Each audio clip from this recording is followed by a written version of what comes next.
can becoming a farmer be a viable future for young Australians? Like, not only lifestyle, but also financially? For sure. I mean, kind of like when they say to us, you can't ferret pigs outdoors, and I go, like, hello, look out here. It's the same thing with, can farming be viable for young people? We have only been here, we're not that young, but we've only been here 3 years, and we went from, not knowing very much about this except what we'd read or visited others doing, to running a totally viable farm. The biggest hurdle, though, is going to be access to affordable land. That's the one that people are facing all the time. And the beauty of coming at our age is that, you've actually built up enough nest eggs to go and buy some land. But the folks who are wanting to start younger, land prices in Australia are really, really high, especially anywhere where the soil is fertile. So we have to get imaginative about that. There's a lot of people working on leaseholds and things, and I know that's Alistair's sort of model at the moment too. But I think leaseholds are going to prove tricky. Insecure tenancy is always going to be tricky for a farm. And the danger, I guess, of some of those turning into like really old school sharecropping feudalist kind of model, that worries me. Why are the landowners continuing to be the only ones gaining kind of wealth from that land, while the others go, we'll work it for you, we'll pay you a little money. Like, that model's not going to be a great one to continue with in my view.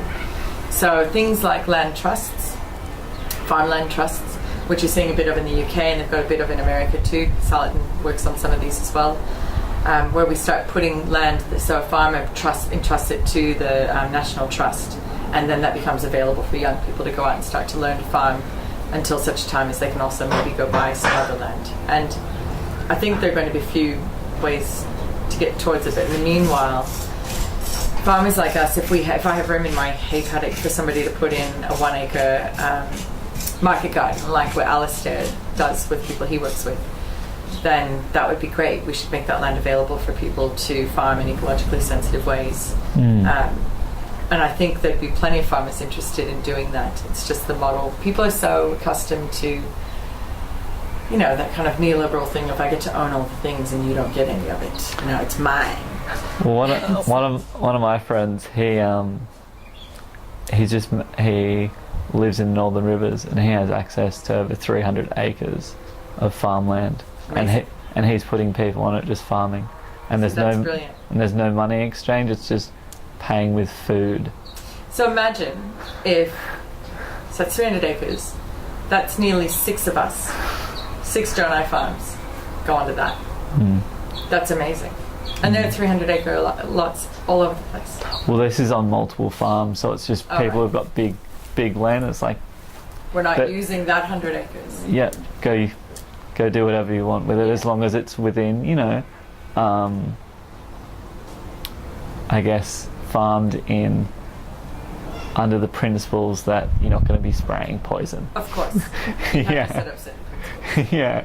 So there has to be a meeting of the minds, and it's a trusting thing. It turns out to a farm like ours. Yeah. But it's like, these things are possible and they are happening. It's just whether people are actually aware of them or not. Yeah, they are, that's right. No, they are, and they're growing. This guy in Melbourne, Paul Mirilotta, who's doing the farmer incubator thing, and he's trying to do exactly that, kind of broker deals to get people onto land and do sort of internships to learn what they're doing and then send them off. And the Kindling Trust in the UK does a similar thing. So the models are emerging, but I don't know that we've seen yet which one's going to actually have lasting power. It's probably a combination of all of them. Yeah.